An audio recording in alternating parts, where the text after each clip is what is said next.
নীলা আকাশৰ তলত এখন হালধীয়া দলিচা।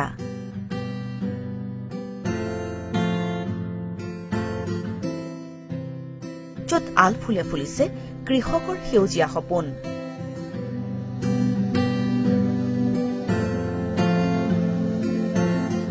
যিমানলৈকে চকু যায় সিমানলৈকে কেৱল হালধীয়া আচ্ছাদন। এয়া লখিমপুৰৰ সান্দহ খোৱাৰ পৰিৱেশ। একাংশ উদ্যমী যুৱকৰ ফচল এয়া। সৰিয়হ খেতিৰে জাতিষ্কাৰ কৰি তুলিছে বিঘা বিঘা কৃষিভূমি। চাকৰি নহয় কৃষি কৰ্মেৰে স্বাৱলম্বিতা অৰ্জন এই সকল যুৱকৰ। কেৱল চাকৰিৰ অপেক্ষাত হাত সাৱটি বহি নাথাকি কৃষি কৰ্মেৰে জীৱনৰ বাট মোকলাইছে লখিমপুৰৰ একাংশ শিক্ষিত নিবনুৱাই।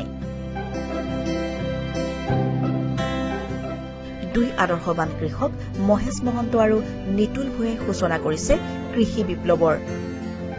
দুয়োৱে সৰিয়হ খেতিৰ লগতে আদৰ্শগতভাৱে আৰম্ভ কৰিছে মৌ পালন।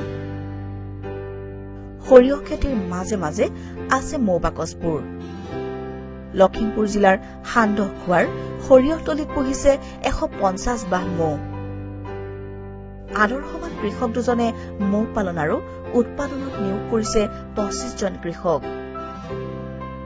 মৌ পালনেৰে সকলোৱে পোহপাল লৈছে একোটা পৰিয়াল। এই মৌ পালনত সহায়ৰ হাত আগবঢ়াইছে জিলা কৃষি গৱেষণা প্ৰতিষ্ঠানে। নিজৰ লগতে আনকো জীৱন জীৱিকাত সহায় আগবঢ়োৱা দুই কৃষক মহেশ মহন্ত আৰু নিতুল ভূঞা দৈনিক ব্যস্ত থাকে সৰিয়হতলীৰ মাজতে। আমাৰ ইয়াত 150টা বাকচ আছে এতিয়া, আৰু আমাৰ এই 150টা বাকচ আমি নিতুল ভূঞা আৰু আমি দুজনৰ ভিতৰত আমি কৰিছোঁ। আমাৰ এটা গোট আছে, প্ৰগতি মৌ পালক গোট।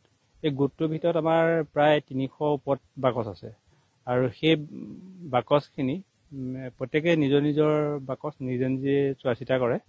আৰু যদি আমাৰ কাৰোবাৰ কিবা অসুবিধা হয় তেতিয়াহ'লে ইটোৱে ইজনে সিজনক আমি সহায় কৰোঁ। ঠিক তেনেকৈ আমি এতিয়া বৰ্তমান পালন কৰি আছোঁ। দুই আদৰ্শবান কৃষকৰ এই 25জনীয়া গোটটো আন কৃষকৰ বাবেও আদৰ্শৰ সমল। লখিমপুৰৰ সান্দহ খোৱাৰ উদ্যমী কৃষি গোটটোৱে এতিয়া ৰাজ্যৰ কৃষিখণ্ডলৈ কঢ়িয়াবলৈ সক্ষম হৈছে এক ইতিবাচক বাৰ্তা। লখিমপুৰৰ পৰা নীলপৱন সভাপণ্ডিতৰ ৰিপৰ্ট, ETV ভাৰত, অসম।